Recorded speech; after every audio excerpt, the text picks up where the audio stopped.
raised my daughter alone.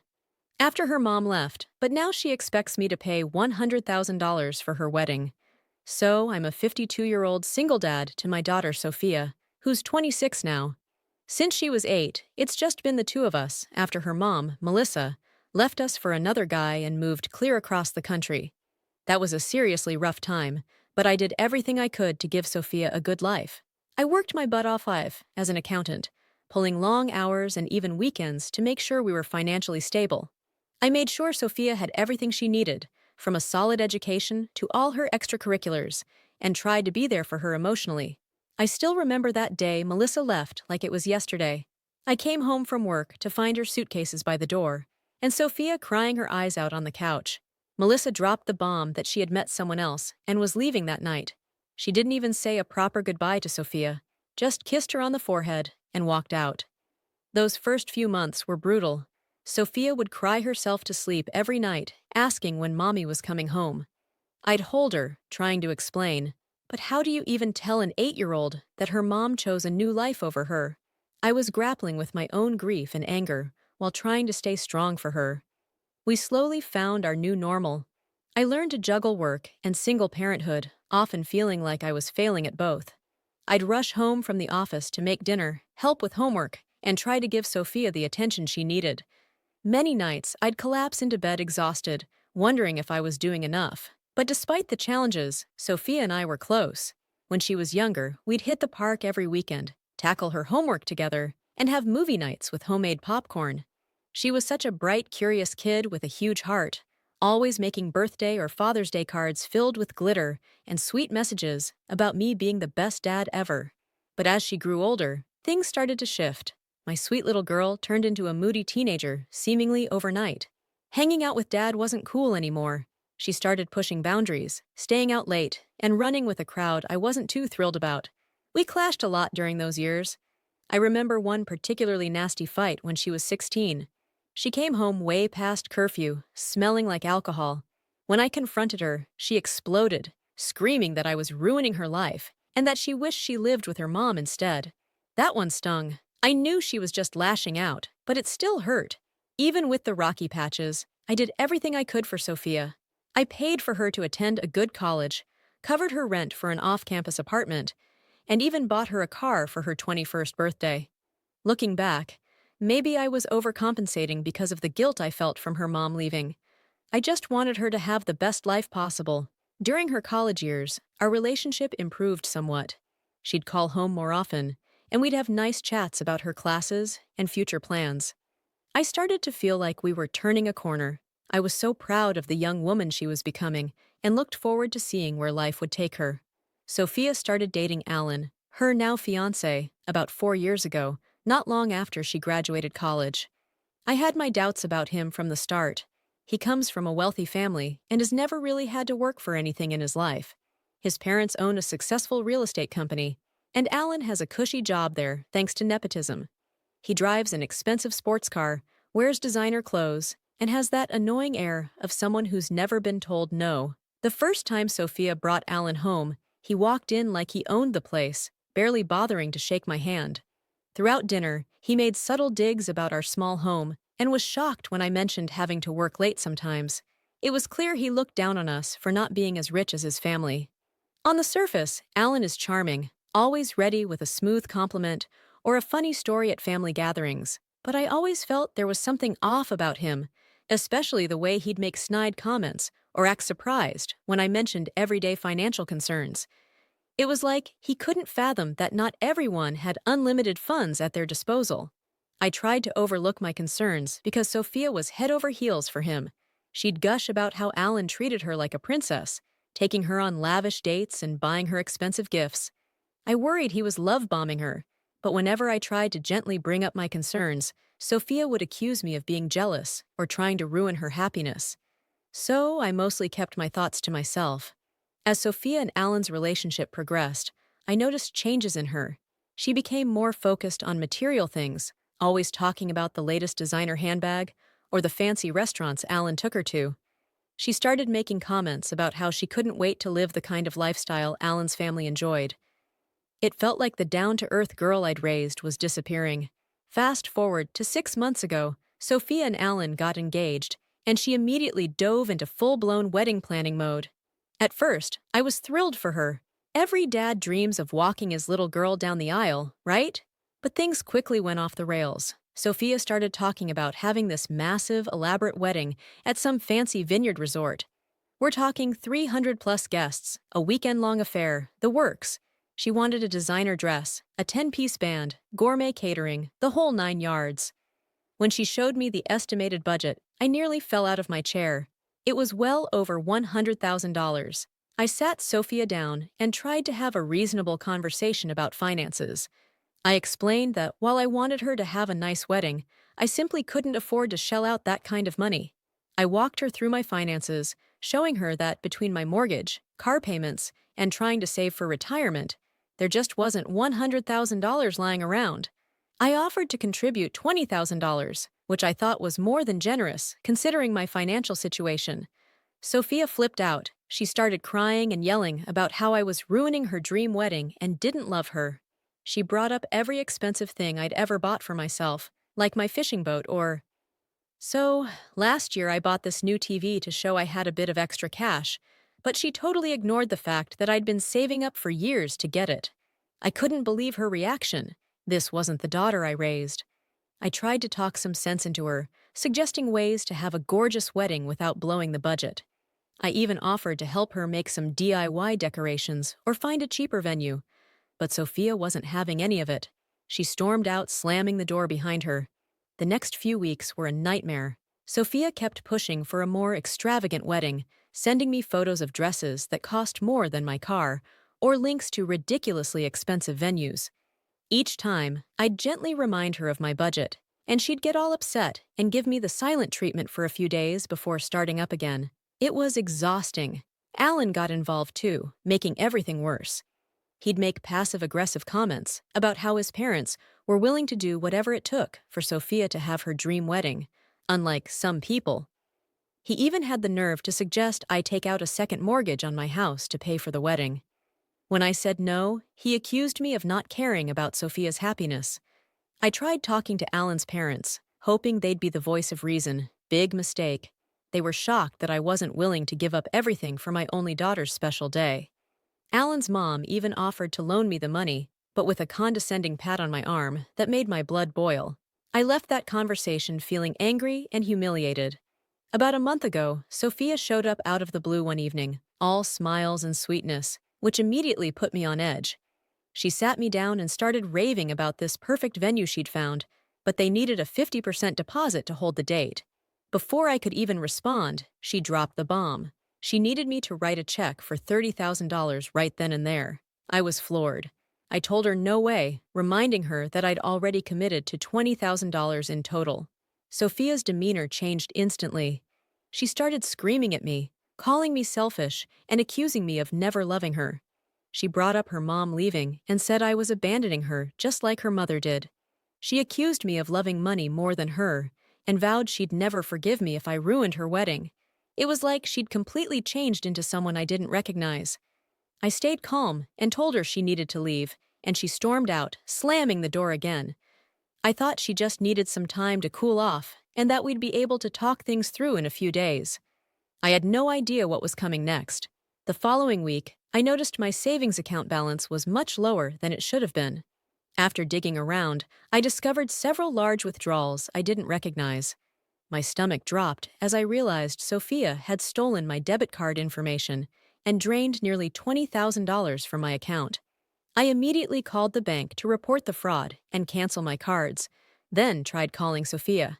She didn't pick up, so I left a voicemail telling her I knew what she'd done and demanding she return the money immediately. A few hours later, I got a text from her. She said, "I'm sorry you feel that way, but I had no choice. This is for my wedding, and I deserve to have the day of my dreams. You're being selfish by not supporting me. I'll pay you back eventually." I was livid. I texted back, telling her she had 24 hours to return the money, or I'd go to the police. She responded with a string of laughing emojis. I couldn't believe how uncaring she was about stealing from her own father. The next day came and went with no word from Sophia, so I filed a police report. The officer was sympathetic, but said it might be tricky to pursue charges since Sophia had access to my home where I kept financial documents. They'd investigate, but it might end up being a civil matter. Word got back to Sophia that I'd gone to the police, and she showed up at my house in tears with Alan. She begged me to drop the charges, saying it would ruin her life if she had a criminal record. Alan chimed in about his family's connections with local judges and threatened to make things difficult for me if I pursued this. The whole thing felt like a bad movie. I told them both to leave. I said I'd drop the charges if Sophia returned every penny she stole, plus interest. She huffed and puffed, but eventually agreed. A few days later, the money was back in my account. I thought that would be the end of it, but I was wrong. Sophia has been on a smear campaign ever since, telling anyone who will listen that I am an abusive father trying to ruin her wedding out of spite. She's turned most of our extended family against me. My own sister called to berate me for being so cruel to my only daughter. It feels like I'm living in the Twilight Zone. Alan's family has gotten involved too. His mother called, saying they'd be happy to help with wedding expenses if I was having financial troubles. The condescension in her voice made my blood boil. I told her exactly where she could stick her charity. Sophia's latest move was to post a long, dramatic story on social media about how her abusive father is trying to ruin the happiest day of her life. She conveniently left out the part where she stole $20,000 from me. The post has gotten hundreds of sympathetic comments, with people offering to donate to her wedding fund. I'm disgusted by the whole thing. I've tried reaching out to Sophia to talk things through, but she's not interested unless I agree to pay for the wedding she wants. Alan answered her phone the last time I called and told me I'm not welcome at the wedding unless I make things right. I'm heartbroken that it's come to this. Some of my friends have suggested I just give in and pay for the wedding to keep the peace. They say I'll regret it if I miss my only daughter's wedding, but I can't bring myself to reward Sophia's behavior. It goes against everything I believe in and everything I thought I'd taught her about responsibility and respect. The whole situation has me questioning everything. I keep replaying Sophia's childhood in my mind, wondering where I went wrong. Did I spoil her too much? Was I too lenient? Should I have pushed harder for her to get a job in college? Instead of covering all her expenses, I thought I was doing right by her, but now I'm not so sure. I've been tossing and turning, barely sleeping, worrying about my relationship with Sophia. I missed the little girl who used to call me her hero. Now, she's this entitled, angry young woman I hardly recognize. I'm standing firm on not paying for this outrageous wedding. My $20,000 offer is still on the table, but that's it. Take it or leave it. If she doesn't want me at her wedding because of this, that's her choice, not mine. I thought about reaching out to Melissa to see if she could talk some sense into Sophia, but I doubt that's a good idea. Melissa hasn't been part of Sophia's life for years, and bringing her into this mess would likely just make things worse. Plus, I can't deal with my ex on top of everything else right now. For now, I'm focusing on protecting myself, changed all my passwords, froze my credit, and moved important documents to a safety deposit box. It breaks my heart to take these steps against my own daughter, but I can't risk her stealing from me again. Despite everything, I still love Sophia and want her to be happy, but not at the cost of my financial security and peace of mind. Update. It's been about 2 months since my last post, and things have only gotten crazier, thanks to everyone who offered advice. First off, I didn't cave. The $20,000 offer stayed on the table, and Sophia kept refusing it. After my last post, she amped up her smear campaign against me, posting daily on social media, claiming I'm an abusive father trying to ruin her big day. People are eating it up. Even Alan's family got involved, with his mom starting a GoFundMe to help the poor bride. My own family has turned against me. My sister blocked me and told everyone not to invite me to family gatherings. No one wants to hear my side. They'd rather believe Sophia's fantasy. About a month ago, her maid of honor called me to say Sophia decided to have her stepfather walk her down the aisle. Finding out from a kid I barely know felt like a punch to the gut. I'll admit, I lost it for a bit, drank too much, ignored my phone. But then I decided, screw it. If they all think I'm the bad guy, I might as well play the part. I hired a lawyer, documented every penny I've ever spent on Sophia, and sent her a bill with interest. Was it petty? Absolutely. Did it feel good? You bet. Sophia went ballistic, showed up screaming about how I'm trying to ruin her financially. I calmly told her to start paying within 30 days or I'd take her to court. Now, Things have gotten worse with my family. My sister left me a nasty voicemail, and Alan's parents threatened to sue me for emotional distress. I told them to get in line. Then I noticed Sophia's social media posts about reconnecting with her mom, Melissa. They were shopping for wedding dresses, having lunch. Very buddy-buddy. Turns out Melissa reached out to Sophia about 3 months ago, right around when this wedding drama started. I did some digging and found out Melissa and her husband are deep in debt. Suddenly, they're back in Sophia's life just as she's planning this extravagant wedding. I managed to get access to Sophia's emails. Don't ask how. What I found made my blood boil. Melissa was manipulating Sophia, pushing her to demand more and more money from me and asking Sophia for money herself. Melissa painted me as the bad guy who owed her this lavish wedding because I ruined her childhood. She even suggested her husband should walk Sophia down the aisle. All this just confirmed my suspicions. Melissa orchestrated this whole mess to milk us both for cash. So there I was, knowing Melissa's manipulation would hurt me and might get me to spend money out of spite. I was furious. At Melissa for being manipulative, at myself for not catching it sooner, and at Sophia for falling for it. I spent hours staring at those emails, debating whether to call Sophia, confront Melissa, or just watch it all blow up at the wedding. In the end, I decided to sleep on it, but sleep was impossible. The next morning, I woke up to notifications. Sophia had posted another rant, accusing me of trying to buy her off with my $20,000 offer and praising Melissa. Something in me snapped. I was done being the villain.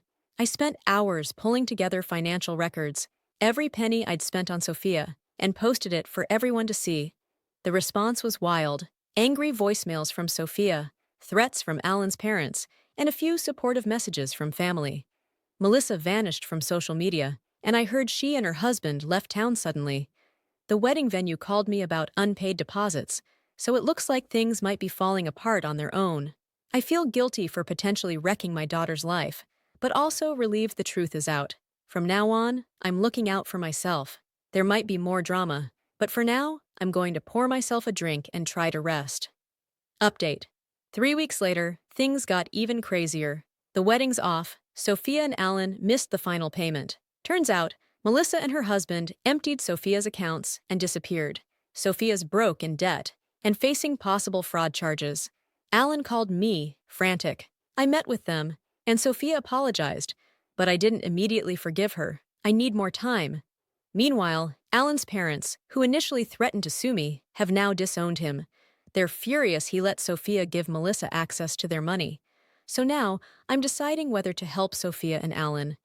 Part of me thinks they deserve the fallout, but I also remember the little girl who needed me. I'm consulting with my lawyer to avoid getting dragged deeper into this mess. So, more family drama. My sister, who blocked me, called to apologize. She got scammed by Melissa for wedding expenses. Melissa and her hubby vanished, and the cops say they've done this scam in other states too. Sophia and Alan are crashing with a friend, both jobless and facing eviction, selling their stuff to pay debts. I'm just trying to figure out what to do. 3 months later, I decided not to bill Sophia for everything I spent on her. It felt good at the moment, but it would ruin any chance of fixing our relationship. Instead, I offered limited help. I'd cover the fraudulent loan in Sophia's name. They had to get jobs in 2 weeks, attend financial counseling, and cut ties with Melissa. They took the deal. Sophia and Alan moved into a small place, got jobs. Sophia's waitressing, Alan's a janitor. Melissa and her hubby got caught trying the same scam elsewhere and are now facing jail time. I've kept my distance from Sophia and Alan, just getting updates from my lawyer. I cut off my sister for her betrayal. Sophia and Alan struggled, but are trying to make things work. Sophia and I are slowly rebuilding our relationship, and she's paid off some debts. She invited me to dinner. I'm going with low expectations. Thanks to everyone who supported me. Time to live my life. Signing off for good.